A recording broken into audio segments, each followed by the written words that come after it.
Welcome back to சாட்டிவர்ஸ். தோழர்களே, உங்கள் அனைவருக்கும் என்னுடைய மானை வழக்கணத்தை தெரிவித்துக் கொள்கிறேன். இந்த வீடியோல எதை பத்தி பார்க்க போறோம்னா, டிவிகே மாநாடு ரிவ்யூ. என்னடா மூவிக்கு தானே ரிவ்யூ பண்ணுவாங்க, இவன் இன்னும் மாநாடுக்கு ரிவ்யூ பண்றா அப்படின்னு நீங்க கேட்கலாம். நான் பண்ணுவேன். நான் மாநாடை நேர்ல பார்க்கல. ஏன்னா தளபதி சொல்லியிருக்காரு, ஸ்கூல் ஸ்டூடெண்ட்ஸ்லாம் மாநாடுக்கு வர வேணாம், நீங்க வீட்டுல உட்காந்து பாருங்க, லைவா பாருங்க அப்படின்னு சொன்னா, நான் ஸ்கூல்ல படிக்கிறேன், எப்படி நான் மாநாடுக்கு போக முடியும், அவர் பேச்ச கேட்கணும்ல. நான் வீட்டுல உட்காந்து பார்த்தேன். ஆக்சுவலா வீட்டுல உட்காந்து பார்த்து லைவ் போடலான்னு தான் ஒரு ஐடியால இருந்தேன். நான் குளிக்க போன கேப்ல அவர் பேச ஸ்டார்ட் பண்ணிட்டார். சோ அதை மிஸ் பண்ணிட்டேன். சோ இப்ப போடலான்னு இருக்கேன். வாங்க வீடியோக்குள்ள.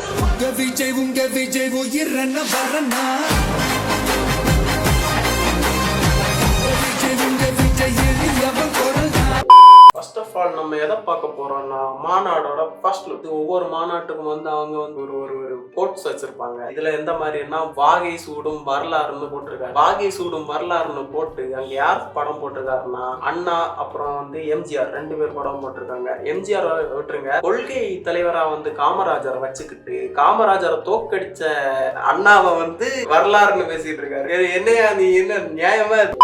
இந்த மாதிரி தப்பெல்லாம் பண்ணீங்கன்னா பேக் ஃபேர் ஆயிடும். ஸோ அடுத்த வாட்டி இந்த தப்பை பண்ணாதீங்க. கொள்கை தலைவர் இருக்கவங்கள தான் நீங்க கொள்கை தலைவரும் வச்சுக்கணும். அப்பப்ப எது தேவையோ அதெல்லாம் இன்சர்ட் பண்ண புகுத்த கூடாது, திணிக்க கூடாது. புரியுதா?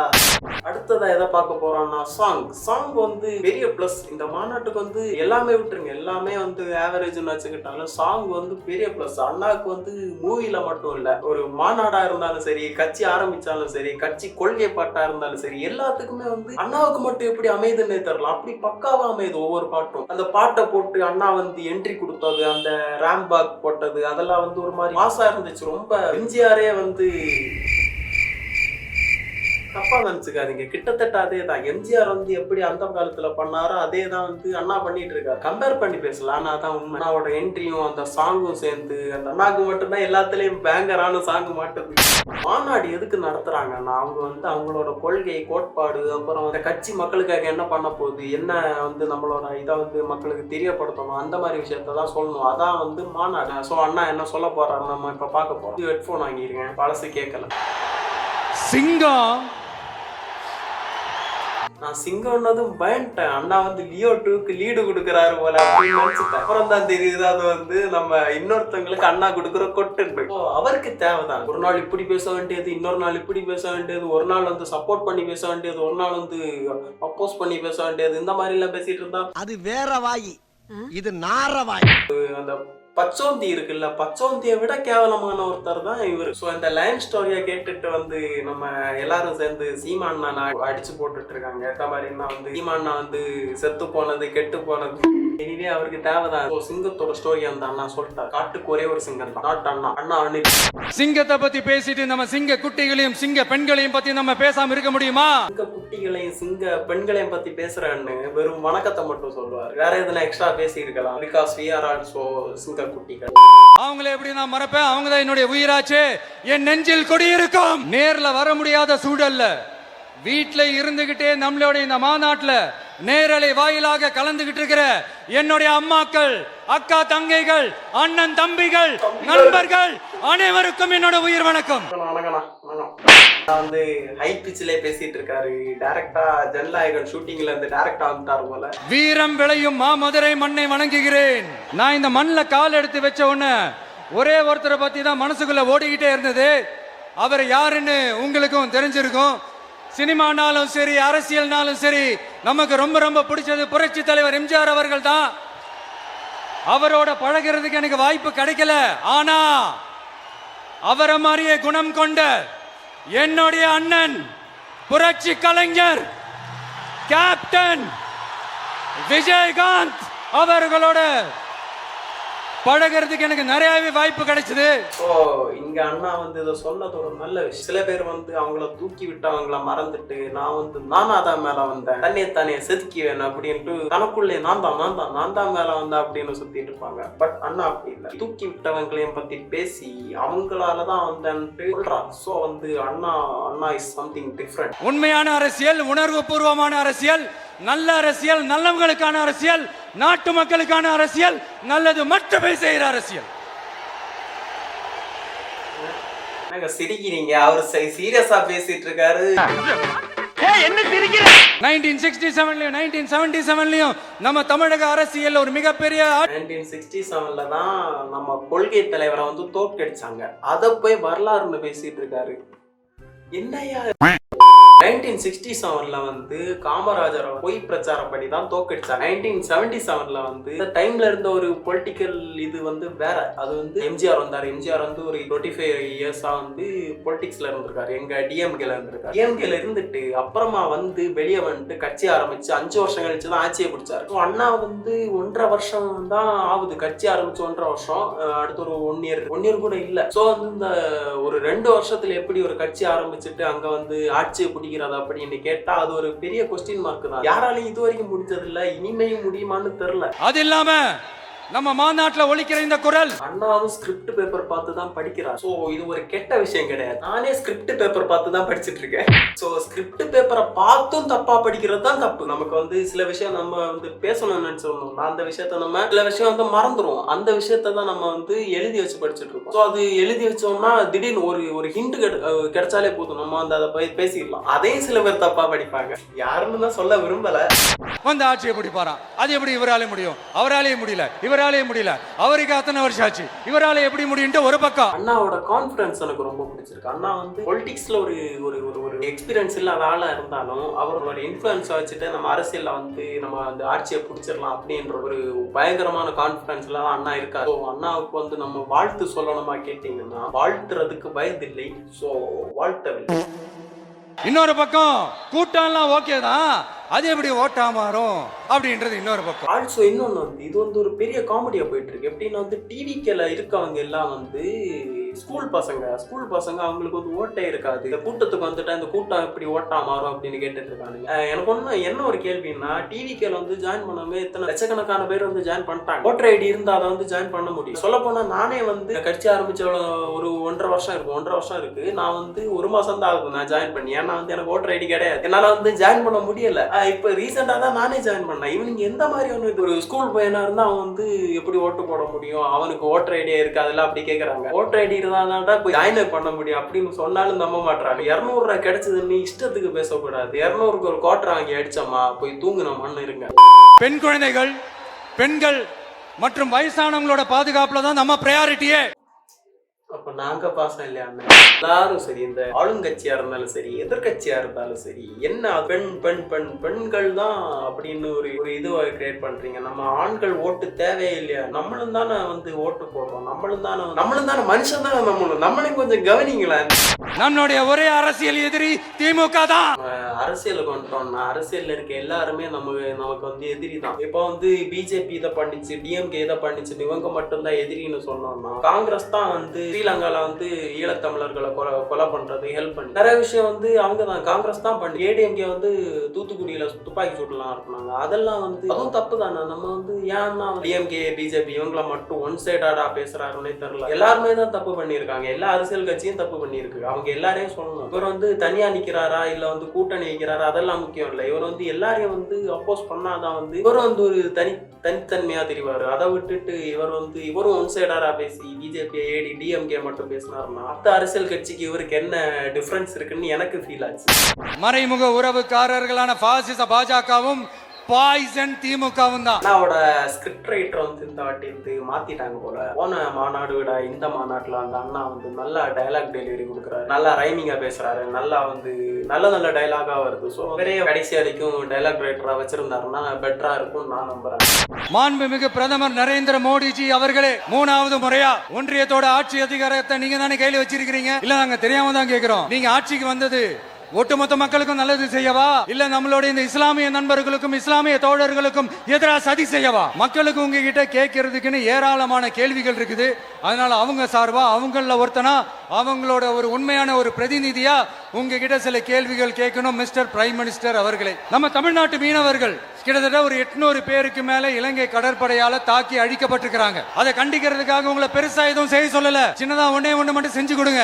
இனிமேலாச்சும் எங்களுடைய மீனவர்கள் பாதுகாப்பா இருக்கிறதுக்காக இந்த கச்சத்தீவை இலங்கை கிட்ட இருந்து மீட்டு கொடுத்துருங்க, அது போதும். உங்களுடைய இந்த முரட்டு பிடிவாதத்தால நீங்க நடத்துற இந்த நீட் தேர்வு அதனால இங்க என்னென்ன நடக்குதுன்னு ஆக்சுவலா வந்து கச்சத்தீவை வந்து ஸ்ரீலங்காவுக்கு கொடுத்தது வந்து காங்கிரஸ் காங்கிரஸ் வந்து டிஎம்கே வந்து ரெண்டும் கூட்டணியா இருந்தப்ப வந்து கொடுத்தாங்க. காங்கிரஸ் தான் கொடுத்துச்சு. நீட்டோட அந்த ஐடியாவை கொடுத்தது வந்து காங்கிரஸ், எக்ஸிக்யூட் பண்ணது வந்து பிஜேபியா இருக்கலாம். அண்ணா வந்து ஃபர்ஸ்ட் யாரை பத்தி பேசணும், காங்கிரஸை பத்தி பேசணும். ஆனா அண்ணா வந்து பேசல. அண்ணா வந்து பிஜேபியையும் டிஎம்கே மட்டும் தான் குறி வச்சு அடிச்சிட்டு இருக்காரு. காங்கிரஸையும் அடிக்கணும் அப்படின்னா காங்கிரஸ் அடிச்சாதான் அண்ணா வந்து எல்லா கட்சி, எந்த கட்சின்லாம் பார்க்க கூடாது. அண்ணா வந்து எல்லா கட்சியும் அடிக்கணும், எல்லா கட்சியும் வந்து அப்போஸ் பண்ணணும். அப்படின்னா தான் அண்ணாக்கு ஓட்டே போடுவாங்க. இதையும் கொஞ்சம் திருத்திக்கணும், திருத்துங்க அண்ணா. அதனால அந்த நீட் தேர்வு தேவையில்லைன்னு அறிவிச்சிருங்க, அது போதும். இன்னொரு விஷயம், நீட் எக்ஸாம் வந்து ஒரு நல்ல விஷயம் தான். வந்து நம்ம படிச்சவங்க வந்து நல்லா படிக்கிற பசங்க, நல்லா வந்து டேலண்ட் ஆனவங்க, நல்ல ஸ்கில் இருக்கவங்க வந்து டாக்டர் ஆகுறது ஒரு நல்ல விஷயம். வரவங்க போறவங்க எல்லாம் டாக்டர் ஆனாங்கன்னா என்ன நடக்கும்னு நமக்கே தெரியும். பட் இவங்க பண்ற விஷயம் என்னன்னா, நீட் எக்ஸாம் கரெக்ட் தான், ஆனா வந்து அதுல இருக்க சிலபஸ் தான் வந்து நம்ம ஸ்டூடெண்ட்ஸுக்கு வந்து ஒத்து வரல, செட் ஆகல. ஸோ வந்து தமிழ்நாட்டுக்கு ஏற்ற மாதிரி சிலபஸை மாத்தி மட்டும் கொடுத்தா போதும். நீட்டை பேன் பண்றதுக்கு பதிலாக தமிழ்நாட்டுக்கு வந்து தனியா ஒரு ஸ்டேட்டுக்கு வந்து அவங்க லாங்குவேஜுக்கு ஏற்ற மாதிரி, அவங்க சிலபஸுக்கு ஏற்ற மாதிரி வந்து இவங்க வந்து நீட் எக்ஸாம் நடத்துறது நல்லது. டோட்டலா வந்து எல்லாருக்கும் ஒரே ஐடியா நடத்தாம எல்லாருக்கும் தனித்தனியா சிலபஸ் வச்சு நடத்துனாங்கன்னா இன்னும் கொஞ்சம் பெட்டரா இருக்கு. அதை விட்டு பேன் பண்ண சொல்றதெல்லாம் எனக்கு நல்ல விஷயமாவே தெரியல. நீட் எக்ஸாம் வந்தனால நல்லா படிச்சு நல்ல டேலண்ட் ஆனவங்க வந்து டாக்டர் ஆகுறது வந்து ஒரு நல்ல விஷயம் தானே. அதே இதுக்கு நம்ம ஆப்போஸ் பண்ணணும்னு எனக்கு தெரியல. இங்க ஒரு எம்பி சீட்டு கூட தரலன்றதுக்காக தமிழ்நாட்டுக்கும் தமிழ்நாட்டு மக்களுக்கும் எதுவுமே செய்யாம ஓரவஞ்சனை செய்யுது இந்த ஒன்றிய பாஜக அரசு. சங்கம் வச்சு தமிழ் வளர்த்த மண் இந்த மதுரை மண். அதனால இங்க அந்த கீழடியில கிடைச்ச ஆதாரங்களை எல்லாம் மறைச்சிட்டு எங்க நாகரிகத்தையும் எங்க வரலாறையும் அழிக்கிறதுக்காக உள்ளடி வேலை செய்யலாம்னு நினைக்கிறீங்க. கீழடியில வந்து தமிழ்நாட்டோட அந்த கல்ச்சர் வந்து புதஞ்சு கிடக்குது. அதை வந்து நம்ம வெளியே கொண்டு வரோம்னு ஒரு ஆர்கியாலஜிக் டீம் வந்து ஒரு விஷயத்த கண்டுபிடிச்சது. அதை கண்டுபிடிச்சு அதை வந்து சென்ட்ரல் கவர்மெண்ட் கிட்ட சப்மிட் பண்ணோம். அவங்க வந்து பண்ணாங்க. அதை வந்து இவங்க வெளியவே விடல. அதை வெளியே விட்டா என்ன நடக்கும்னு, தமிழ் தான் வந்து ரொம்ப வருஷமா ரொம்ப காலமா வந்து ஃபர்ஸ்ட் லாங்குவேஜா இருந்திருக்கும் அப்படின்லாம் ஒரு இது கிரியேட் பண்ணிடுவாங்கன்ட்டு இவங்க வந்து வெளியவே விடல. ஸோ வந்து இந்த தமிழ்நாட்டுல இருந்த ஒரு விஷயம் நம்ம போய் கேட்கிறோம்னா அதை பண்ண மாட்டாங்க. அதுவும் வந்து நார்த் இந்தியாவில என்ன பண்றாங்க, அது எந்த மாதிரியான ஒரு இதுன்னே தெரியல. ஒருவேளை தமிழ்நாட்டுல வந்து அவங்க ஆட்சியை பிடிச்சிருந்தாங்கன்னா இதெல்லாம் பண்ணுவாங்களா அப்படின்னு தெரியல. ஆட்சியை பிடிச்சா தமிழ் எங்க இருக்க போகுது, அது வேற விஷயம். எம்ஜிஆர்னா யார் தெரியும்ல, அவர் மாஸ்னா என்னன்னு தெரியும்ல. அவர் உயிரோடு இருக்கிற வரைக்கும் அந்த சிஎம் சீட்டை பத்தி ஒருத்தராலையும் நினைச்சு கூட பார்க்க முடியல, கனவு கூட காண முடியல. எம்ஜிஆர் இல்ல, இப்ப அந்த அம்மா இருந்திருந்தா கூட இந்த மாதிரி தான் வந்துருக்கும். அந்த அம்மா இருந்திருந்தா எல்லாரும் ஜெயில இருந்திருக்கும், அது வேற விஷயம். Stalin uncle, what uncle is very wrong uncle. அந்த ஆளு பாவம், கூப்பிடவே இல்லை, யாரும் அப்பான்னு கூப்பிடவே இல்லை. இருந்தாலும் வந்து என்ன அப்பான்னு கூப்பிடுறாங்க. அம்மா கிரியேட் பண்ண மாதிரி ஒரு பிராண்டிங்கை வந்து கிரியேட் பண்ணலாம்னு நினைச்சாரு. அது அந்த விஷயத்துல வந்து மண்ணள்ளி போட்ட மாதிரி அங்கிள்னு சொல்லி. நீங்க நடத்துற இந்த ஆட்சியில நேர்மை இருக்கா, நியாயம் இருக்கா, ஊழல் இல்லாம இருக்கா, சட்டம் ஒழுங்கு சரியா இருக்கா, பெண்களுக்கு பாதுகாப்பு இருக்கா, பொதுமக்களுக்கு பாதுகாப்பு இருக்கா, இயற்கை வளங்களுக்கு பாதுகாப்பு இருக்கா? சொல்லுங்க மை டியர் அங்கிள், சொல்லுங்க. ஆட்சி அவங்க கிட்ட இருக்குன்னு ஜனநாயகன் வந்து ஓட்டிட்டு விட்டுறாரு போல இப்படி எல்லாம் பேசி. படிக்கிற இடத்துல, வேலைக்கு போற இடத்துல, வெளியில போற இடத்துலன்னு அவங்களுக்கு பாதுகாப்பே இல்லைன்னு ஒட்டுமொத்த பெண்களும் கதறாங்க. பசங்களுக்கே பாதுகாப்பு இல்ல. என்னடா இவன் இவ்வளவு ஸ்ட்ராங்கா சொல்றானேன்னு பாக்குறீங்களா? எல்லாரும் கட்சி ஆரம்பிச்சதுக்கு அப்புறம் தான் ஒவ்வொரு வீட்டுக்குள்ளேயும் போறதுக்கு ட்ரை பண்ணுவாங்க. ஆனா நாங்க அப்படி இல்ல. ஒவ்வொரு வீட்டுக்குள்ளேயும் போனதுக்கு அப்புறம் தான் கட்சியாவே ஆரம்பிச்சிருக்கிறோம்.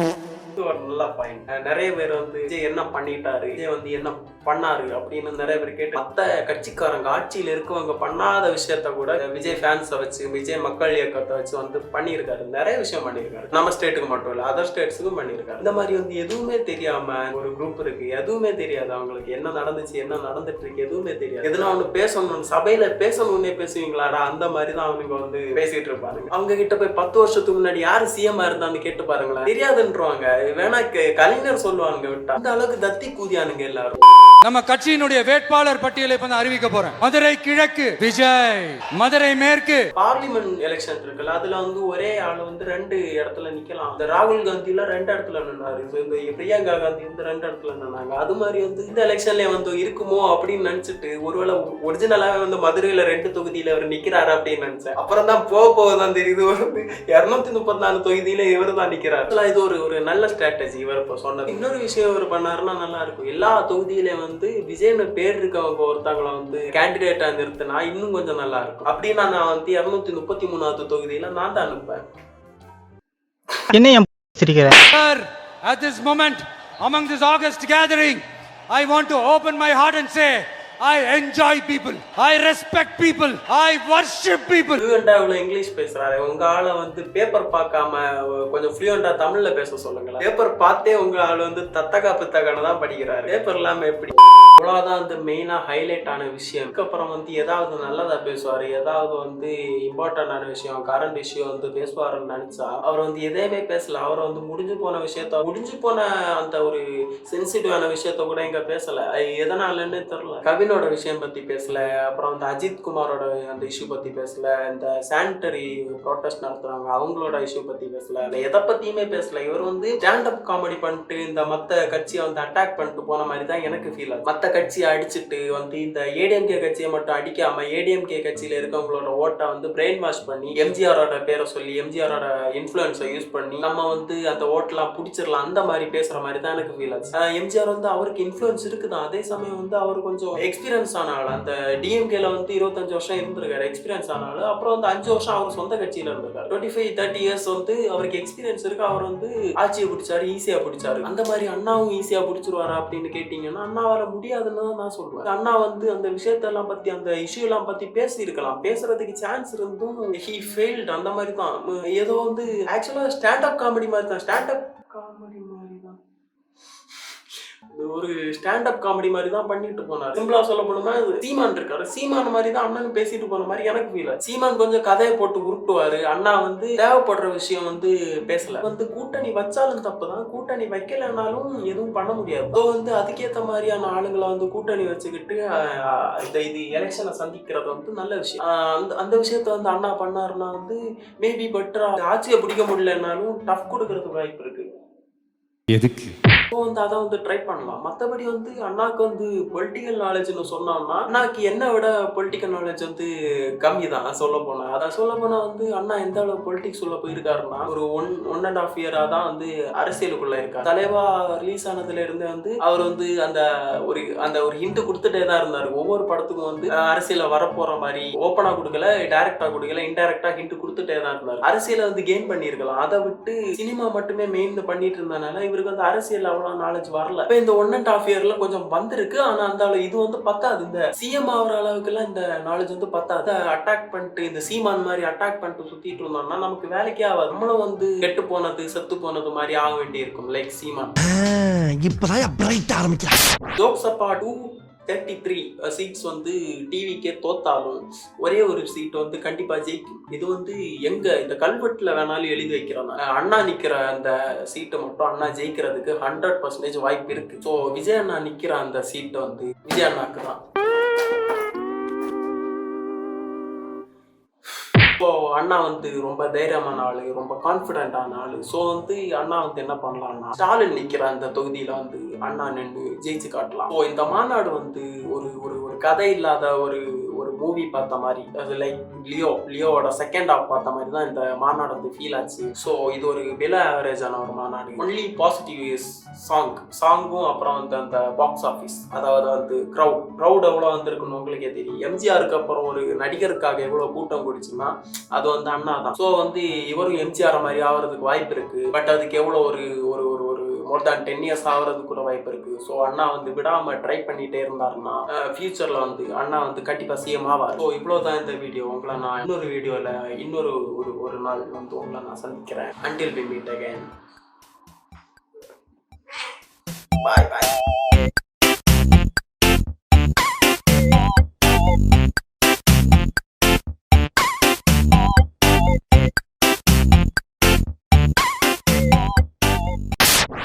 என்னோட வயசுக்கு வந்து உங்களுக்கு நான் அட்வைஸ் பண்ணக்கூடாது. ஸோ இருந்தாலும் நான் சொல்கிறேன், இவன் நமக்கு வேணான்னே வேணவே வேணாம்.